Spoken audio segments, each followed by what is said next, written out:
come mai questa cooperativa ha aderito al Consorzio Veneto Insieme. Sì, allora noi abbiamo aderito al Consorzio Veneto Insieme per partecipare al bando della prefettura per l'accoglienza diffusa di richiedenti asilo con l'obiettivo di mettere a disposizione sostanzialmente le nostre competenze in materia di tratta, essendo che è l'argomento di cui ci occupiamo storicamente da 20 anni, insomma, a questa parte, prima con l'associazione Mimosa, poi con la cooperativa Equality, anche perché siamo tra i principali attori del progetto NAVE, il progetto regionale che fornisce supporto alle vittime di tratta, quindi sostanzialmente mettiamo a disposizione le nostre competenze per la valutazione di donne che possano essere appunto vittime di tratta, presunte tali o potenziali vittime di tratta. Abbiamo 2 strutture dove accogliamo donne che appunto arrivano in Italia facendo richiesta d'asilo sostanzialmente e attraverso presumibilmente organizzazioni criminali che le destinano o potrebbero appunto destinarle all'esercizio della prostituzione forzata e dello sfruttamento sessuale, che in Italia, come in tanti altri paesi del mondo, è un reato. E quindi avendo, diciamo, le competenze per poter valutare se una persona è a rischio, utilizziamo appunto queste strutture per fornire accoglienza, per poter, come dire, indossando l'occhiale dell'esperto tratta, fare questo tipo di valutazioni per prevenire quindi che queste persone finiscano nel racket dello sfruttamento sessuale. Ci interessava entrare, diciamo, nel sistema di accoglienza richiedenti asilo perché quello che è cambiato rispetto al fenomeno della tratta rispetto a un po' di anni fa è che oggi in Italia, nel Veneto e anche nella nostra città, le emersioni che provengono appunto dalla tratta sono emersioni di persone, giovani donne nigeriane, appunto che arrivano attraverso organizzazioni criminali, vengono reclutate, trasportate, arrivano in Italia e su questo territorio sfruttate sessualmente, ma con organizzazioni appunto che le fanno entrare nel sistema richiedente asilo per offrire loro sostanzialmente vitto, alloggio e documenti. Quindi è doveroso da parte nostra dialogare con il sistema richiedente asilo e conoscerlo da dentro.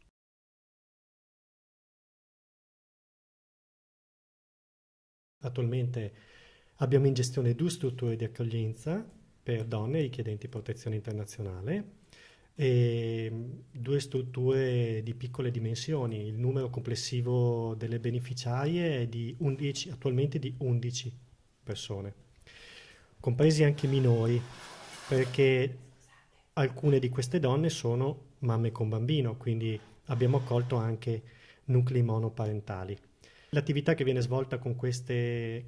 ragazze è esattamente quello che si fa anche in tutte le altre strutture di accoglienza per richiedenti protezione internazionale, quindi seguono un percorso di cura e tutela della salute, in particolare di alfabetizzazione, partecipano ai corsi di italiano attivati da strutture pubbliche e private del territorio e costruiscono, se possibile, relazioni positive sia con connazionali che con organizzazioni formali e informali, gruppi di persone formali e informali con le quali si trovano a relazionarsi nel corso dell'accoglienza e imparano anche a gestire gli spazi di convivenza e a vivere in comunità. La specificità della nostra attività consiste, come diceva anche la mia collega, nel prestare particolare attenzione alle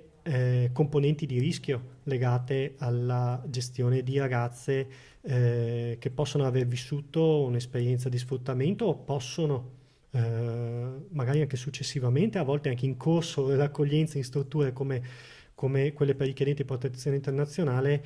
vivere situazioni di sfruttamento. Quindi prestiamo particolare attenzione alle loro condizioni di salute e alle reti con le quali interagiscono al di fuori delle strutture di accoglienza. Quindi adottiamo una metodologia che ha come finalità quella di costruire un rapporto di fiducia tale da poter rappresentare per loro una valida alternativa alle reti esterne che rappresentano questi rischi. Buona parte del tempo che noi dedichiamo a queste ragazze nel costruire una relazione di fiducia con loro si basa sulla capacità di indagare e recuperare informazioni in merito alle persone che frequentano all'interno delle strutture, se possibile, dove possibile, venire a contatto anche con queste persone in modo tale da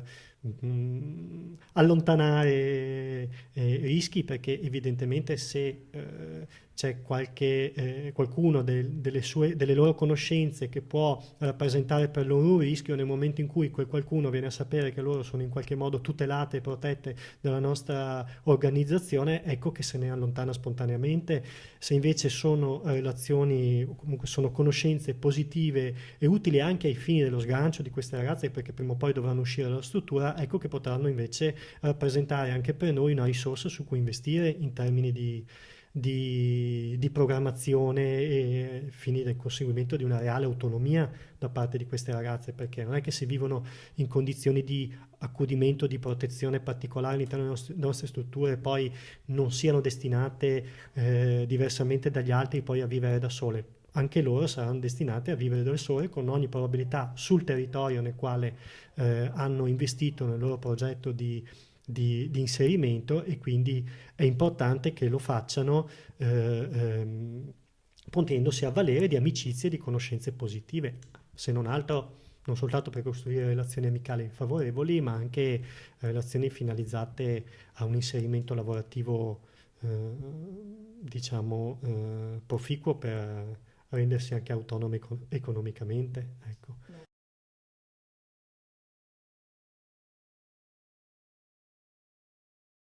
Come dicevo, noi entriamo nel Consorzio Veneto Insieme, diciamo, come esperti tratta interessati a capire meglio come eventualmente le organizzazioni criminali sfruttano il sistema richiedenti asilo, quindi giochiamo in prevenzione o magari sulla valutazione di casi che ci possono sembrare appunto a rischio. E la nostra esperienza ci insegna che i progetti vincenti sono quelli che uniscono le persone, uniscono le competenze, uniscono i vari attori. Quindi noi abbiamo ben presente qual è il nostro ruolo, è un ruolo di operatori sociali che sanno decodificare alcuni indicatori, ma non si tratta semplicemente di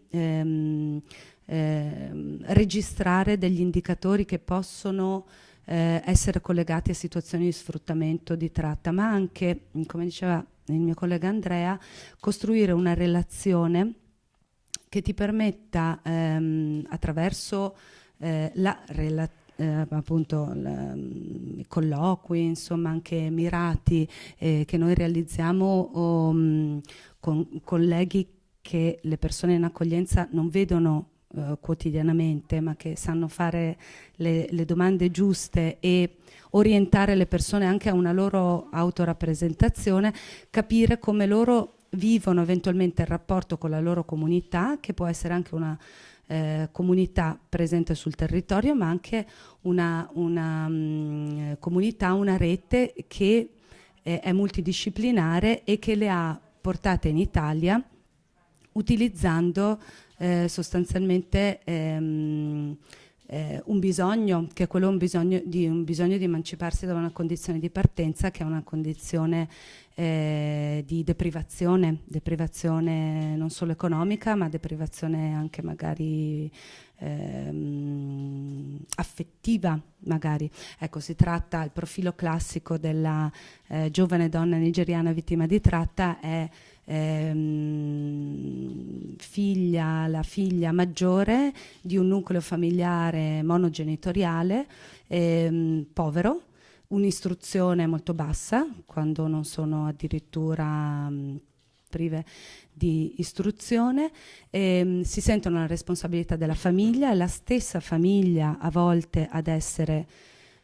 consapevolmente o inconsapevolmente complice di un sistema di sfruttamento che le vede partire con il sogno di realizzare un progetto finalizzato al guadagno, sostanzialmente per sostenere la famiglia nel paese d'origine.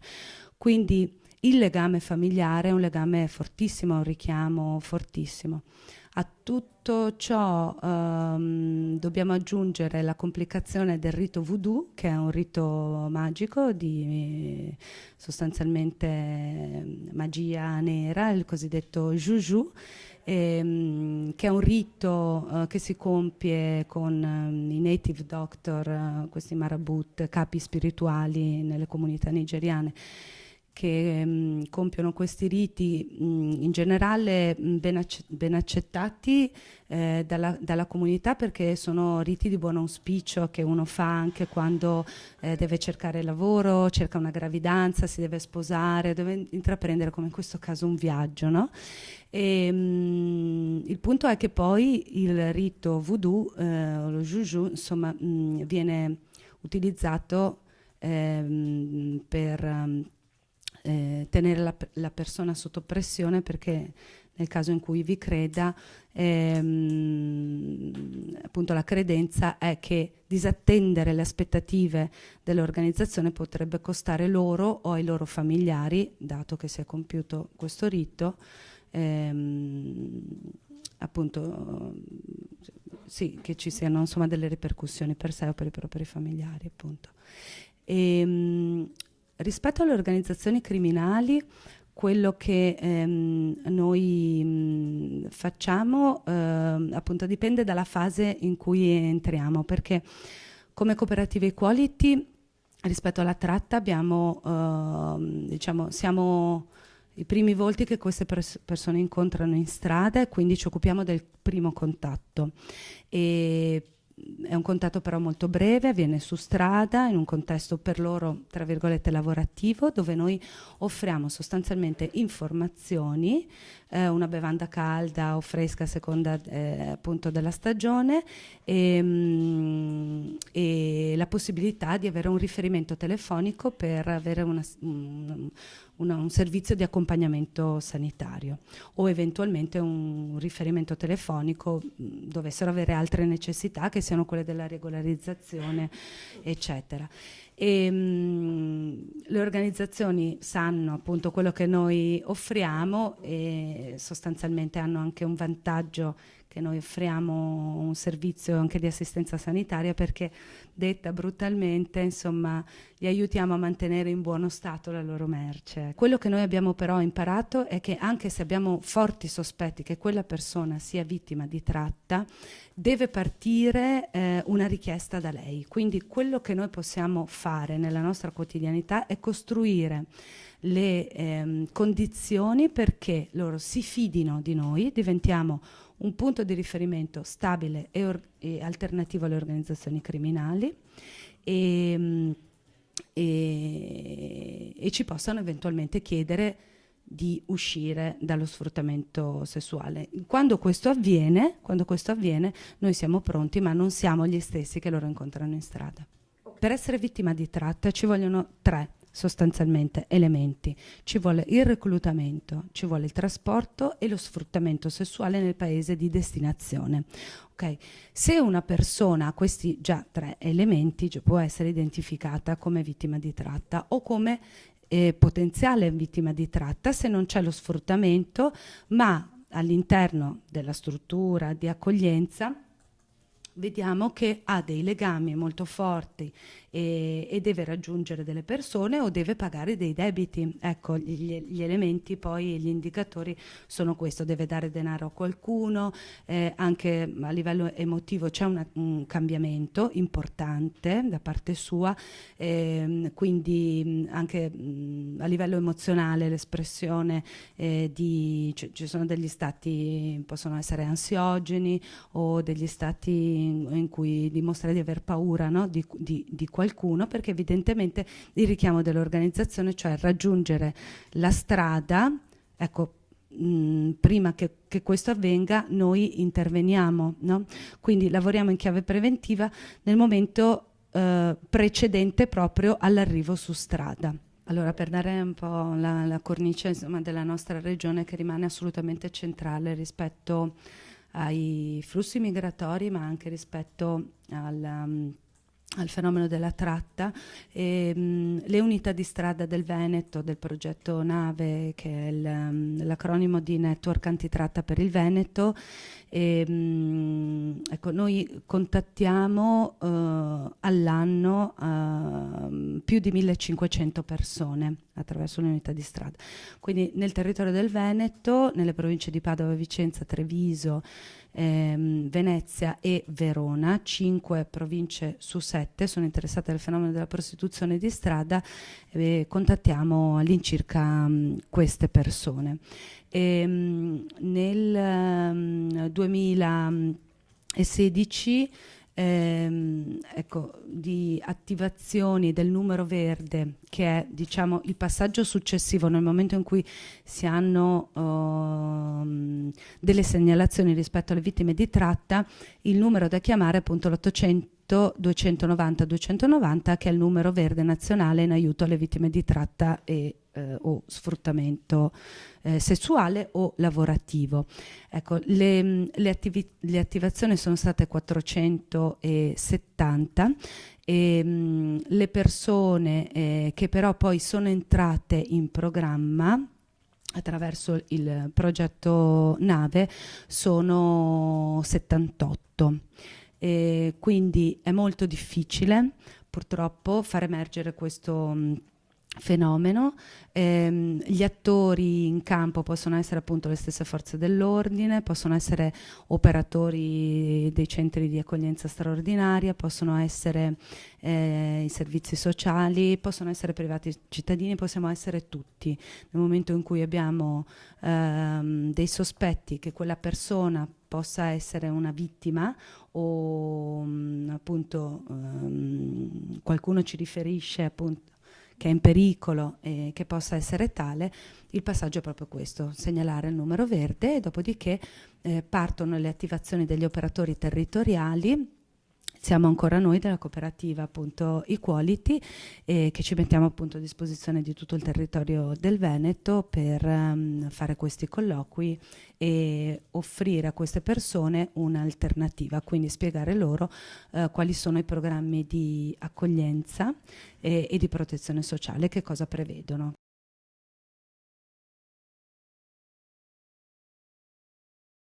Noi crediamo molto nell'accoglienza diffusa. Crediamo ancora di più nella microaccoglienza, perché nella dimensione della microaccoglienza che si riesce a lavorare sulla individualizzazione dei progetti e dei programmi, perché solo nella microaccoglienza si possono cogliere effettivamente i bisogni di ogni beneficiario, che è diverso da qualsiasi altro, non sono tutti uguali, okay? E ciascuno di loro ha bisogno di soddisfare bisogni specifici. E crediamo molto anche nella specializzazione del personale dedicato alle situazioni di vulnerabilità. Abbiamo risposto alla sollecitazione del consorzio anche per passare un segnale di questo tipo, cioè quando ci